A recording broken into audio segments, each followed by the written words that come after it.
À l'étape de Kinshasa, après une tournée dans la région des Grands Lacs, le représentant spécial de l'Union européenne a été reçu ce lundi 26 janvier 2026 au pavillon présidentiel de l'aéroport international d'Ndjili par le président de la République Félix-Antoine Tshisekedi Tshilombo.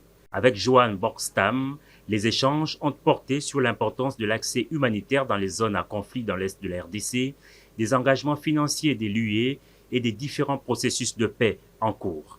Aujourd'hui, c'est l'Union européenne qui est le plus grand partenaire par rapport à l'assistance humanitaire dans la région des Grands Lacs. Donc, on a par exemple échangé sur des sujets comme l'importance d'accès humanitaire central. Et pour moi, j'ai aussi rappelé, disons, la qualité de l'Union européenne en tant que partenaire en matière de prévisibilité. À travers cette rencontre, la RDC a rappelé l'importance d'un alignement et d'une coordination renforcée entre le processus de Doha et de Washington.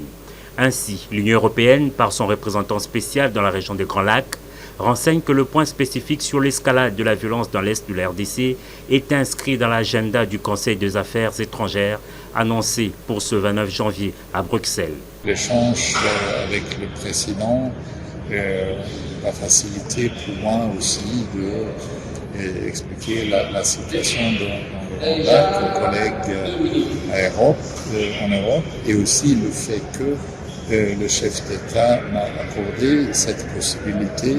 Cela en soi est un très fort signal côté République démocratique du Congo envers l'Union européenne et le peuple européen. Ce soutien de l'Union européenne sur le plan humanitaire et politique est apprécié à sa juste valeur par la République démocratique du Congo, qui par ailleurs attend de ses partenaires le maintien et l'accentuation de la pression diplomatique sur les autorités rwandaises, y compris des nouvelles sanctions ciblant les responsables politiques et militaires impliqués dans les violations commises dans l'est de la RDC. Et juste après cette audience, le chef de l'État a quitté Kinshasa, direction Kananga, dans le Kasaï central.